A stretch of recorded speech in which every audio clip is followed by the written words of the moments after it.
There is something called as viruddha ahara. That means, if you eat one thing and put another thing which works opposite to that, now the damage is big.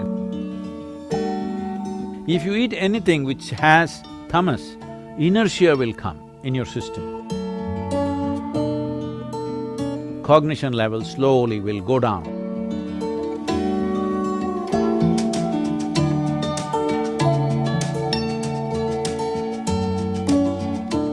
So Sadhguru, what in your view is the fundamental cause of mental disorders? If you're asking for one cause… Well, it could be many. See, one thing is the way we eat. It's a very big part of mental illness. The way we're ingesting chemicals and hormones today unconsciously at various levels is a serious part of mental illnesses of this generation. How we ingest, how we take food in. This may sound little far-fetched for UK, but please listen to me carefully. We look at life like this. You are who you are as a person. You are who you are because of the parentage that you had, the schools that you went to, the education that you had, now the exposure that you have in your life. That's why you have become this kind of a person, isn't it? It's all many things receiving. So all the times you're receiving, what you're receiving is not just information and thought. Life receives in so many levels. On the energetic level, it receives.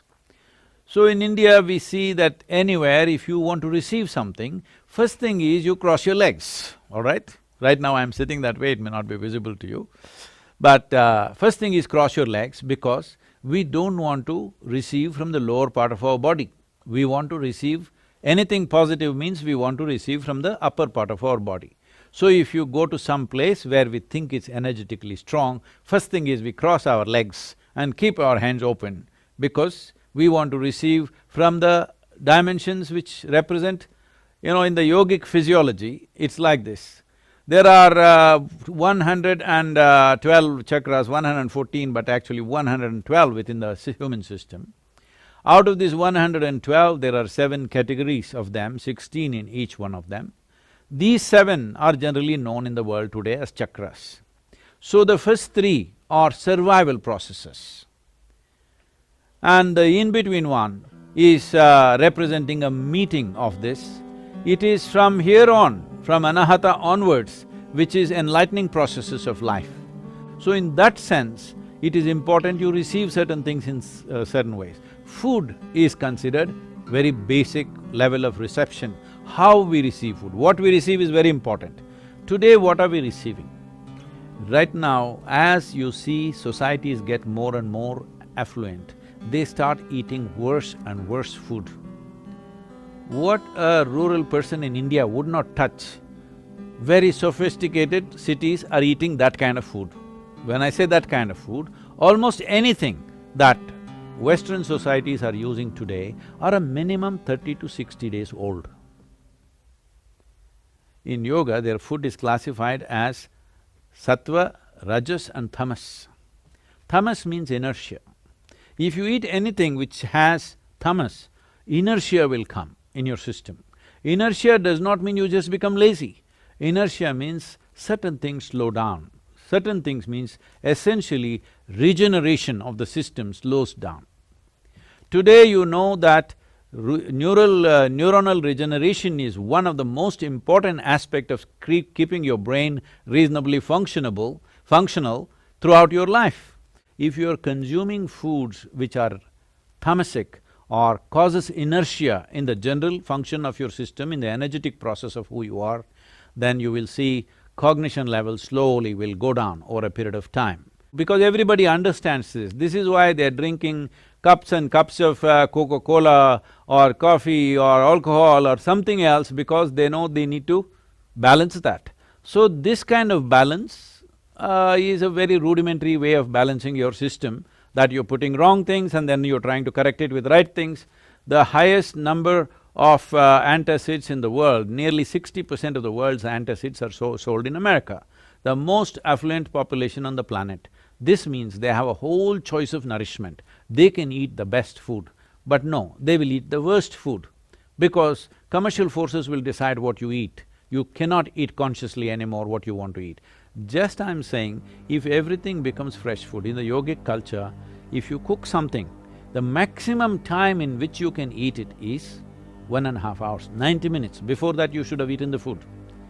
After that, we won't touch the food because it has started gathering tamas, inertia will begin to happen. If you want to experiment, you can experiment, eat something very fresh for 1 week, eat something which is processed and kept for 1 month, 2 months and then eat it, you will see the level of alertness in the system, you will notice it in your experience. But it is happening at the cellular level, it is happening in terms of… we call this ojas, there is no English word for that.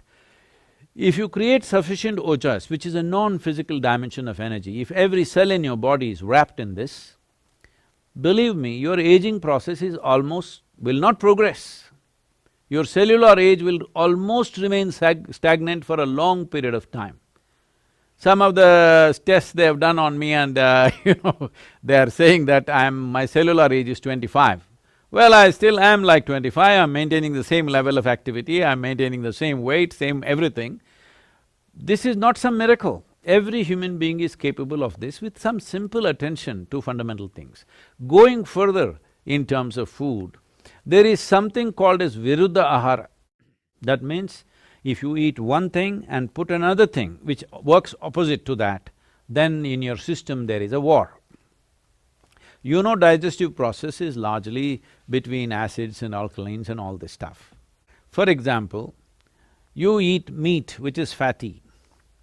If you ate it by itself, it may not cause that much damage. But you ate that with rice and ghee, you call that biryani and you ate it. Now the damage is big because these two things will not go together.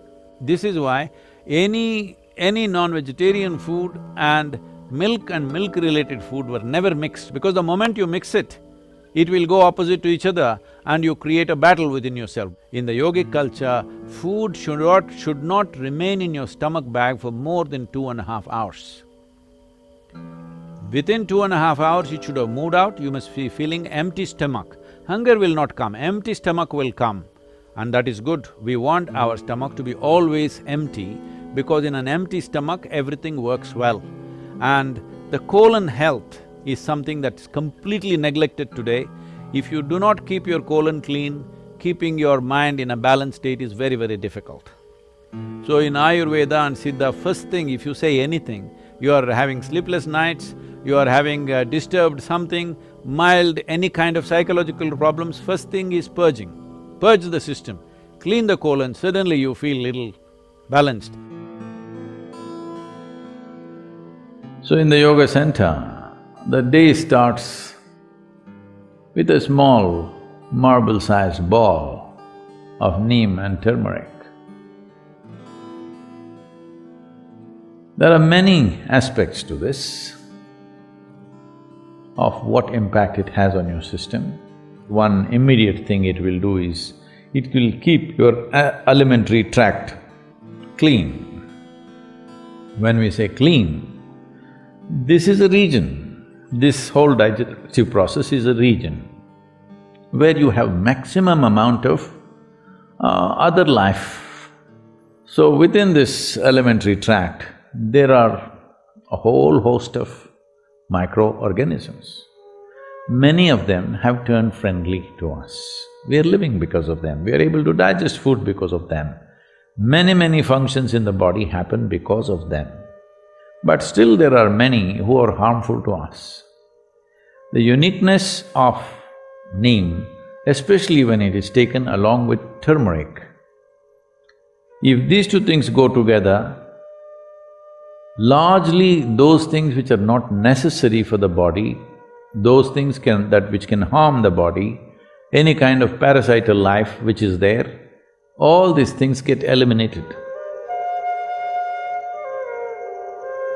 It is not a whole solution, but it'll bring the basic necessary atmosphere in the body to make the corrections. Either with medicine or with necessary practices, you can bring about correction.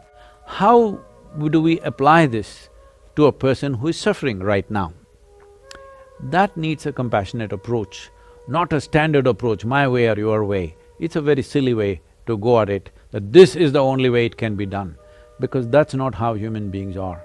A judicious action of what could be maximum right rather than wrong, more right than wrong is all you can do. I don't think anybody has an absolute right about mental conditions that people are in.